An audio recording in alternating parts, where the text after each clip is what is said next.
Pagpalang umaga ng Sabado po, tayo po ay hayo ngayon magbabahagi ng mabuting balita sa mga tao.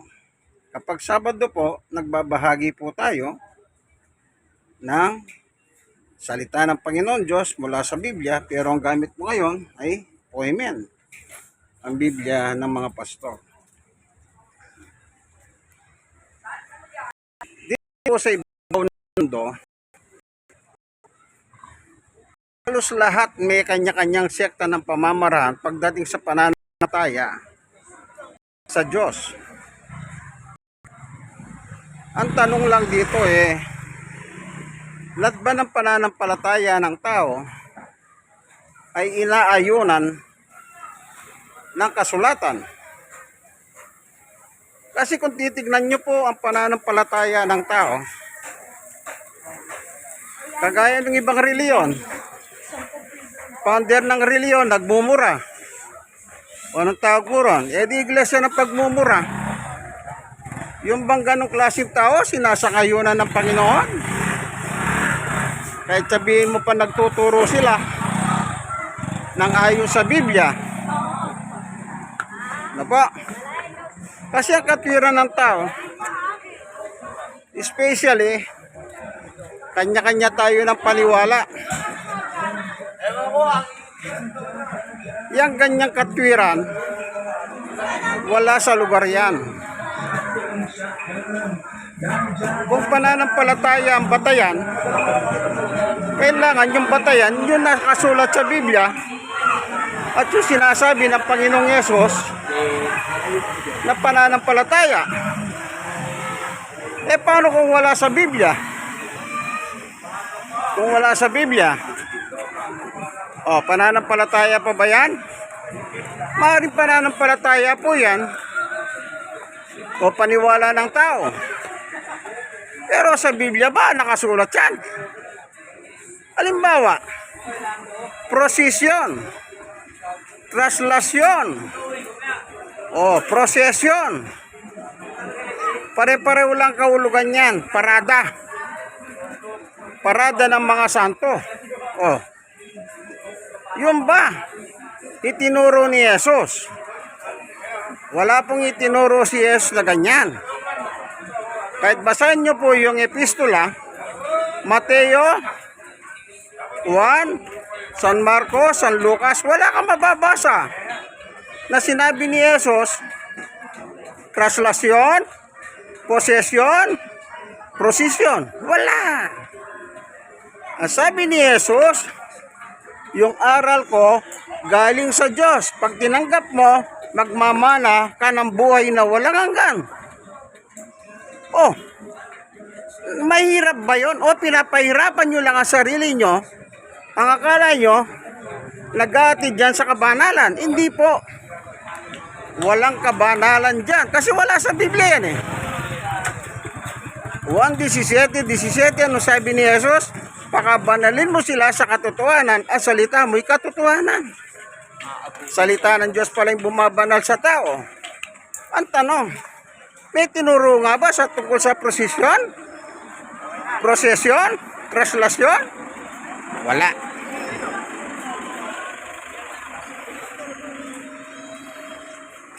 Ibig ba sabihin, lalabagan ni Jesus yung utos?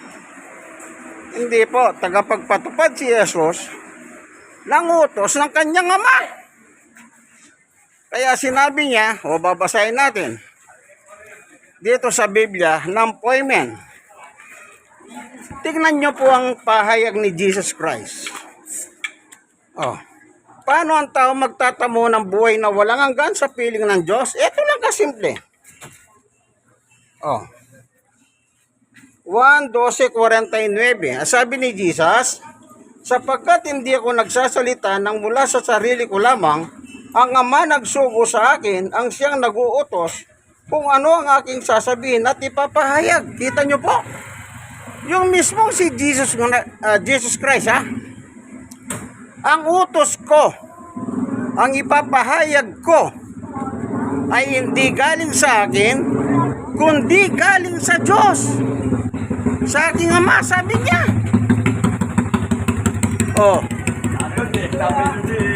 Verse 50. Ano ang bunga nito? Kung maniniwala ka kay Jesus at alam kong ang kanyang utos ay nagbibigay ng buhay na walang hanggan. Yung palang utos ng Diyos, pag tinanggap natin, sinunod natin, doon natin makakamit ang buhay na walang hanggan. Yung bang nagpo-prosesyon, pupunta sa langit, walang nakalagay dyan. Siya, itinuro ba ni Jesus yung prosesyon? Hindi. Bawal nga sa kanya yun eh. Oh, eto, babasahin ko. Oh, sabi ni Pablo, Colosas 2:8, mag-ingat kayo upang hindi kayo mabiyag ni numan sa pamamagitan ng walang kabuluhang karunungan at pandaraya na ayon sa mga tradisyon ng mga tao. At ang mga alituntunin ito ay alituntunin ng mundong ito, at ang mga ito ay hindi ayon kay Kristo. Hindi pala inaayunan ni Kristo. Yan palang ganyang tradisyon. Anong tawag dyan? Kamunduhan. Sabi ni Pablo. Ngayon, sino ang promotor ng kamunduhan? Unang 1, chapter 5, verse 19. Ito sabi ni Juan, ang buong sanlibutan ay nasa kapangyarihan ng dyablo. Kaya pala yung mga tradisyon na yan ay galing sa dyablo. Oh, mga bata, magsabi kayo kay Amen. Amen! Galing pala sa demonyo yan, kay Satanas. Yung mga tradisyon ng mga tao. Hindi po ako may sabi niyan, binasa ko lang ang Biblia. Huwag kayong magagalit. Kung gusto nyo magalit, pagalitan nyo ang inyong amo. Sino yon? Eh di si Satanas. Galing pala kay Satanas sa mga tradisyon. Hindi pala galing kay Jesus. Oh. Ngayon, nabubuhay kayo sa tradisyon? Oh, puro kayo piyesta. Piyesta, piyesta. Sayawan, inuman. Oh, nakakabanal ba yan? Nung nakaraan lang, oh, mayroong mga prosesyon. May nagiinuman sa prosesyon. Inuman ng alak. Ano yun? Ang prosesyon pala ngayon, inuman ng alak. Nakapagtataka. Abang nasa prosesyon, may dalang alak. Tagay-tagay. Oh. Alam nyo, may kasalanan yan yung mga leader na simbahan eh. Kung ako leader na simbahan, pagbawalan ko ang mga taong yan. Nasa prosesyon sila, minom sila ng alak. Oh, wala silang damit. Kekending-kending. Akala mo nangahagip. Kaya, alam nyo po yung, kaya natin ibinabahagi ito, hindi upang manginsulto, manira ng tao, o manira ng mga reliyon. Kaya natin binabahagi ito para lahat tayo matuto. Yan ang layunin bakit may pangangaral. O ano sabi ni Pablo? Basahin po natin sa Biblia. Sabi ni Pablo, nung panahon niya, nangangaral siya dito sa lupa, sa mundo natin. Anong sabi niya? Unang Timoteo 4:13. Abang wala pa ako riyan, iukol mo ang iyong panahon sa pagbabasa ng kasulatan sa harap ng mga tao sa pangangaral at pagtuturo. Oh. Sabi ni Pablo kay Timoteo, sa harap ng mga tao, magbasa ka ng Biblia. Ituro mo. Kaya tayo gumagamit tayong Biblia para wag tayong mapagbintangan na nagmamagaling. Hindi po, walang magaling dito. Ano, walang magaling. Ang salita ng Diyos ay nakasulat po sa Biblia. Bakit? Ito po nakatala eh. Oh. Kaya natin binabasa ang Biblia. Sabi ni Pablo, basahin mo sa harap ng tao. Oh.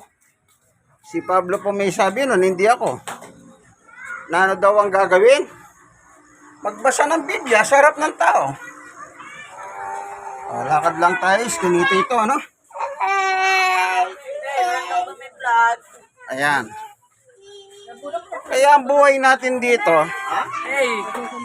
meron man tayong pananampalataya, siguraduhin natin ang pananampalataya natin yung nakasulat sa Biblia. Kung hindi nakasulat sa Biblia ang pananampalataya mo, ayusin mo. Kasi magiging masama ka sa Diyos eh. Bakit? Naniniwala ka sa Diyos, pero yung gusto ng Diyos ayaw mo namang gawin. Oh, halimbawa, ngayon po, maraming mga kanya-kanyang paniwala. Oh, meron tayong babasahin. Yung prosesyon. Alam niyo po yung prosesyon? Procession. Lastrasyon o traslasyon. Bahala na kayo kung anong syon. Bahala kayo. Oh, tingnan ninyo. Sa Isaias po, babasahin ko. Oh. Ang sabi rito ni Isaias, babasahin natin. Baka sabihin nyo, wala tayong binabasa ng Biblia. 66:17. Ang sabi ni Yahweh, ibig sabihin, ng Diyos yan, sabi ng Diyos. Malapit ng wakas ng mga naglilinis ayon sa tuntunin na pagsambang pagano. Sumasama sa nagpo-prosesyon. Yan palang sumasama sa prosesyon, pagsambang pagano. Hindi po pala mga Kristiyano yan. Mga pagano. Tao sila, pero pagano sila sa reliyon. Anong ibig sabihin ng pagano? Sumasamba sa mga ribulto. Yan ang pagano. Naniniwala sa maraming Diyos. Ba, marami ba ang Diyos? Alin ang Diyos na sinasabi nilang iba? Di mga ribulto. Ang tanong, sinabi ba ng Diyos, gumawa kayong ribulto, sabay nyo sila? Wala. Sabi nga ng Diyos, huwag kayong gagawa ng ribulto. Oh. Kaya, nagkakaroon ng malaking problema ang tao pagdating sa reliyon. Kaya, pag ituturo mo naman, yung iba nagagalit. O, ba't kayo naman magagalit?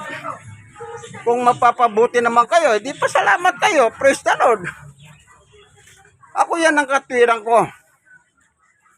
Pag mali, itatama. Pasalamat ka, tinatama ka. Kasi mali ka eh. Pero tinatama ka, pagkatapos ikaw pa yung galit. Iba na yan. Ba't kailangan magalit ka? Ba't kailangan magalit ka? Hindi ka dapat magalit. Bakit? Yang galit, ang pinagmumulan niyan, kay Satanas yan. Oh. Yan ang nag-joke na magalit ang tao. Oh, kaya nagagalit ang tao. Tandaan nyo po, sabi ko nga po, ang pananampalataya, kailangan tiyakin lang ninyo ng inyong pananampalataya yung nakasulat sa Biblia. Hindi yung kung saan nakasulat. Yung iba wala naman nakasulat. Nakapagtataka, bakit nila ginagawa yun eh? Oh. Timbawa, yung pagpuprosesyon. Sinabi ba ng Panginoon Diyos, magprosesyon kayo? Wala naman sinabi eh. Bakit siya na nagpuprosesyon? Oh. Yun nga po, yan ay tradisyon kung tawagin. Nabubuhay sila. Ang kanilang pananampalataya ay nakabatay sa tradisyon o alituntunin ng tao o ng mundong ito. Ayon kay Apostol San Pablo. Ano po? Purihin ang Panginoon. God is good. Ngayon, dito babasahin ko yun, ano? Basahin natin, ha? Yung sabi ni Apostol Pablo, 2:8 ng Kolosas. Mag-ingat kayo upang hindi kayo mabiyag ni numan sa pamamagitan ng walang kabuluhang karunungan at pandaraya na ahayon sa tradisyon ng mga tao at ang mga alituntunin ng mundong ito. Alituntunin ng mundong ito ang alin? Tradisyon. Hindi pala sa Diyos yan. Sa mundong ito. At ang mga ito ay hindi ayon kay Kristo. Yun ang mabigat. Hindi pala sinasangayunan ng ating Panginoong Yesus yung tradisyon. Bakit kailangan mabuhay ka sa tradisyon kung hindi pala sinasangayunan ng Panginoong Yesus yun? Kasi po, nung araw po, nung wala pang Biblia, walang Biblia, kung ano sinabi ng ating mga ninuno na matatanda, naniniwala tayo kasi matatanda sila eh. Kaya napapaniwala tayo sa kanilang paniwala na minana sa kanilang mga ninuno. Pero nung nagkaroon ng Biblia, nung magkaroon ng kasulatan, nalaman natin sa kasulatan mismo ayon kay Pablo, hindi pala kay Kristo ang tradisyon na yan.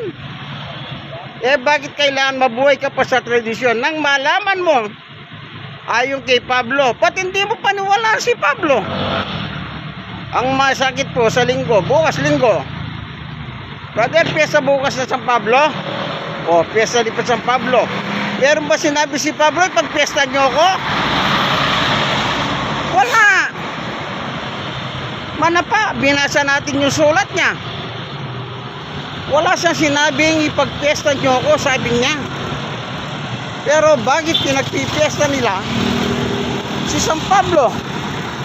Kaya kung wala pala siya sinabi. Yan nga po yung mga sinasabi kong mga tradisyon. Mga tradisyon ng mga tao.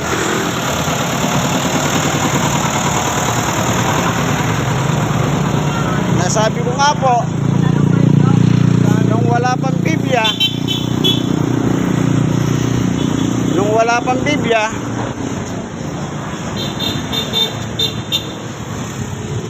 kung ano sinabi ng mga matatanda noon, pinaniniwalaan natin. Kaya kasi siyempre mga matatanda yan, kaya tayo naniniwala sa kanila. Pero ngayon, kahit matanda sila, kung mali naman, huwag mong paniwalaan. Turuan mo yung matanda para may tama mo yung kanyang pananampalataya. Hindi po ba tama? Hindi naman masamang turuan ng matanda. Kaya lang, pag tinuturuan mong matanda, irespeto mo yung kanyang pagiging matanda. Ganun po ang tama, approach. Pag matanda siya, igalang mo yung pagiging matanda niya. Ganun po, para huwag kayong mag-away. Igalang mo siya. Okay? Kaya, ang nangyari po, lumaganap yan. Yan tradisyon na yan, yung traslasyon, prosesyon sa Tagalog. Kasi nga, yung sinasabi ng mga matatanda noong araw, ang akala natin tama yun. Kasi matanda yung nagsalita. Lalo na po sa mga probinsya, yung mga matatanda, ay, parang mga Diyos ang matatanda sa probinsya. Pag sinabi ng matanda, pag hindi ka sumunod, ay, magagay, papaluin ka. Ganon po ang matanda noon. Kaya, ngayon, nasa reliyon ka, may reliyon ka, magbasa ka lang ng Biblia, kaibigan. Ako, pinapayo ko, magbasa po kayo ng Biblia. Kasi yung tanong ninyo, yung sagot na kailangan nyo, ay makikita ninyo sa Biblia.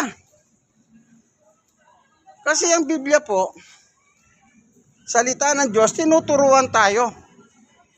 Anong turo ng Diyos? Sa ikabubuti natin. May tingnan natin nga.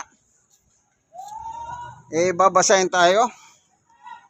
Dito po sa libro ng Oswe. Ano nakalagay? 1:8. Ang sabi po dito, ay ganito. Josue 1:8. Huwag mong kaliligtahan basahin ang aklat ng kautusan. Pagbulay-bulayan mo iyon araw at gabi upang matupad mo ang lahat na nakasahad doon. Sa gayon, magiging masagana at matagumpay ang iyong pamumuhay. Oh, anong sabi? Basahin araw at gabi. Bulay-bulayan mo. Oh, sa Biblia pa, iniutos ng Diyos magtraslasyon kayo, magprosesyon kayo, magprosesyon kayo. Hindi sinabi ng Diyos yan. Yung binasa ko sa Isaiah 66:17, ginagawa na ng mga tao yan noon. Pero, hindi gusto ng Diyos yun. Bakit? Hindi aral ng Diyos yan eh. Oh. Ano yung prosesyon? Galing lang sa mga tao yan. Kinalakihan nila, kinagawian nila, kinasanayan nila. Nang dumating ang panahon, yun na yun. Pinangawakan na nila hanggang sa tumanda sila, hanggang sa namatay sila. Oh. Biyag sila ng mga alituntunin ng mundong ito at hindi hayon kay Kristo. Oh. Alituntunin ng mundong ito. Nasa kanino bang kapangyarihan ng mundong ito? Nating ginagagalawan ngayon. Kay Satanas. Unang 5:19. Ang buong mundo ay nasa ilalim ng kapangyarihan ni Satanas. Itong mundong kinalalagyan natin ito, ang nag-ahari si Satanas. Kaya kahit gusto nating magbago, hindi tayo mabago-bago. Bakit? Ayaw ni Satanas na magbago tayo. Hindi ba? Nagpaputok ka na libentador, naputokan ka na. Sa susunod, ayaw mo na. Pero sa susunod na bagong taon, nandun ka na naman. Napakahirap po. Kaya kahit anong gawin ng tao, magbago. Sabi nila, ay magbabago na ako. Salita lang ng tao yun, pero hindi niya kayang baguhin ang sarili niya. Unless, isuko mong buhay mo kay Jesus. Yung totoong Jesus ay yung nasa langit ha. Pag sinuko mong buhay mo sa Kanya, babaguhin ka niya. Kagaya ko, nabubuhay ako sa bisyo nung araw.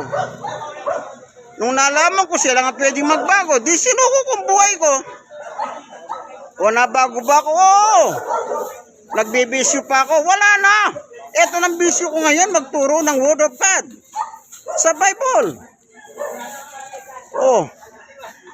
Pero hanggat hindi nyo sinusuko ang buhay ninyo kay Jesus, yung totoong Jesus, yung nasa langit ha, yung nasa kanan ng Diyos sa langit, hindi kayo mababago kahit anong gawin nyo. Kasi hindi papayag si Satanas na mabago kayo. Ang gusto ni Satanas, manatili kayong barkada niya.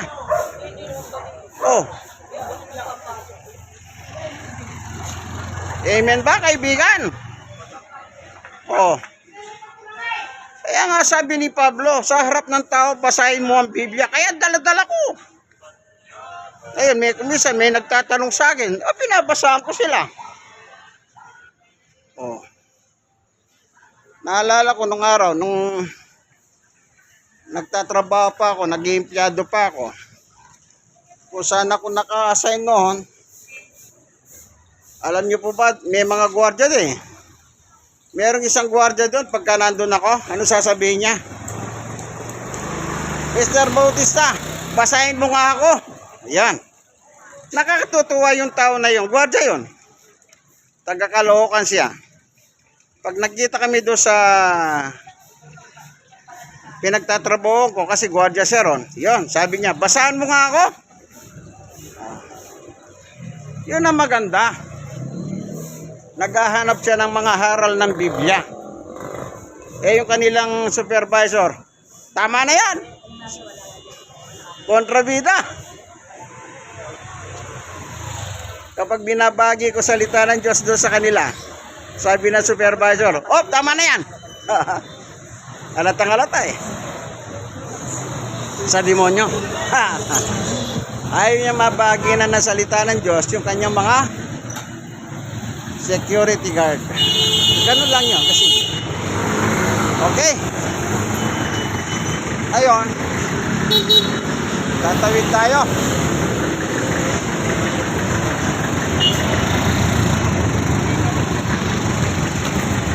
Tawid tayo.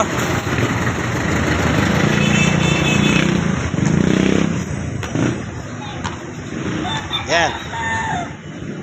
May naglalaro dito, basketball. Exercise, mga bata.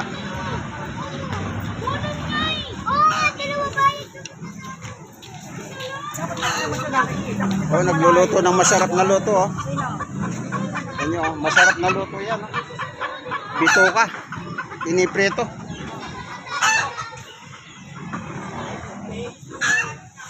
Ayan. Bukas po kasi fiesta rito, sak ng San Pablo ito. May parada mamaya siguro ng San Pablo.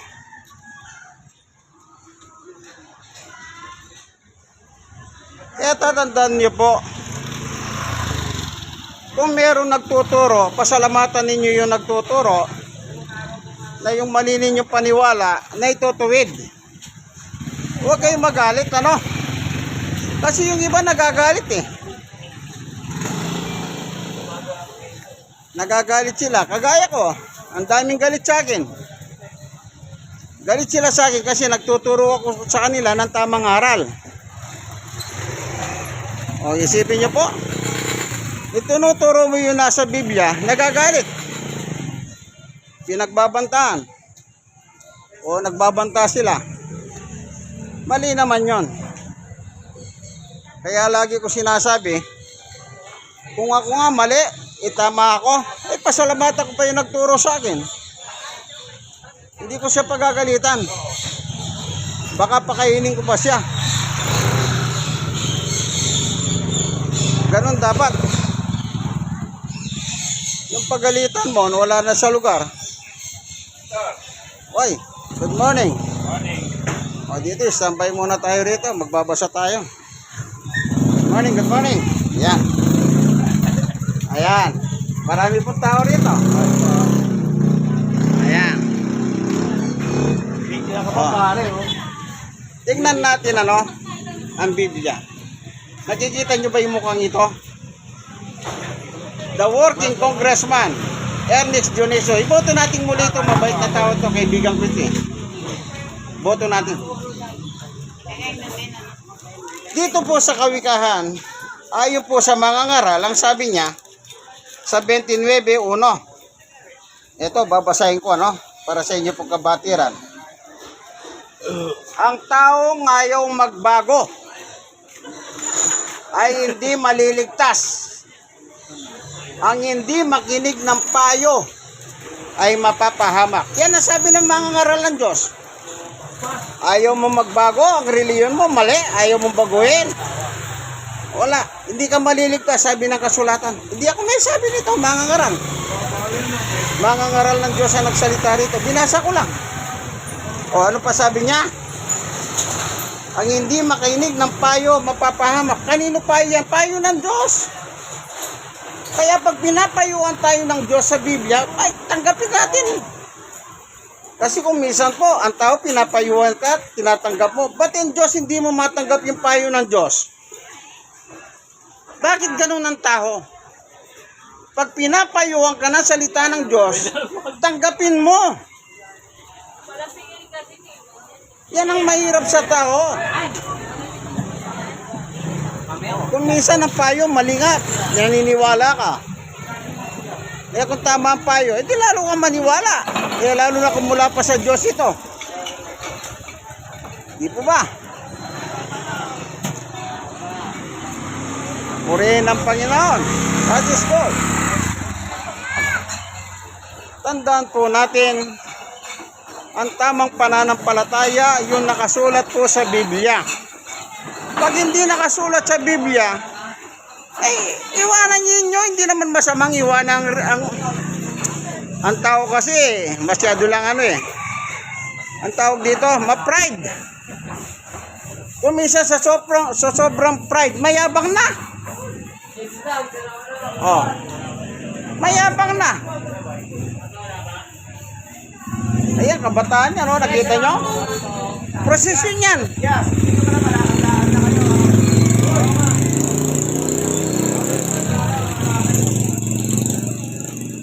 Nag-aanda sila kasi mayroong mamayang parada rito ng San Pablo. Ayan. Oh. Ang kabataan. Bata pa lang sila, dapat maturuan sila. Alam niyo yung kasabihan sa yung kawayan? Pag matanda na yung kawayan, hindi na, mahirap nang ituwid. Pero hanggat bata, dapat turuhan. Problema, kung walang magturo. Walang magturo, paano na? Kaya ang payo ng Panginoon, ito basahin ko, no? Yung bata dapat ang magturo, nagsisimula ang pagtuturo sa magulang. Ano? Ito po ang utos ng Diyos sa mga tatay, nanay, guardian, o sino man ang nagpapalaki sa mga anak. Efeso 6:4. Mga magulang, huwag ninyong ibuyo sa pag-iimagsik laban sa inyo ang inyong mga anak. Sa halip, palakihin ninyo sila ayon sa disiplina at aral ng Panginoon. Amen. Anong bilin? Turuan mo ang iyong anak sa saway at turo ng Panginoon Diyos. Dapat yun ay tinuturo sa anak. Kaya bakit ang mga anak ngayon? Drug addict. Lasinggero. Di ba ganyan naman kabataan ngayon? Sabi nga ni Rizal, pag-asa ng bayan, bata, yung kabataan. Nagkamali si Rizal nun Tignan nyo mga kabataan ngayon. Bata pa lang, adik na. Bata pa lang, durugista na. Bata pa lang, magnanakaw na. Bata pa lang, walang yana. Bata pa lang, wala ng respeto sa magulang. Minumura yung magulang. Kasi nga, hindi sila natuturuan. Bata pa lang, nakakabuntis na. Bata pa lang, nabuntis na. Batang nanay, batang tatay. Alang mangyayari dyan. Sige, hanggang dito na lamang ang ating munting video, Ito po ang inyong kaibigan, Jesus, Brother Manny Bautista. Isa lang naman ang kailangan dito, kaibigan. Like. Share and share. At kayong mga nasishare, i-share nyo po sa iba. Napakaganda po, mayroong mensahe pa. Galing sa poemen, ang Biblia ng mga pasto. God bless us all po. Ito po ang inyong kaibigan, Jesus, Brother Manny Bautista. Once again, nandito po tayo sa Barangay 97, Zone 8, District 1, Tondo, Manila. God bless us all po. Bye-bye!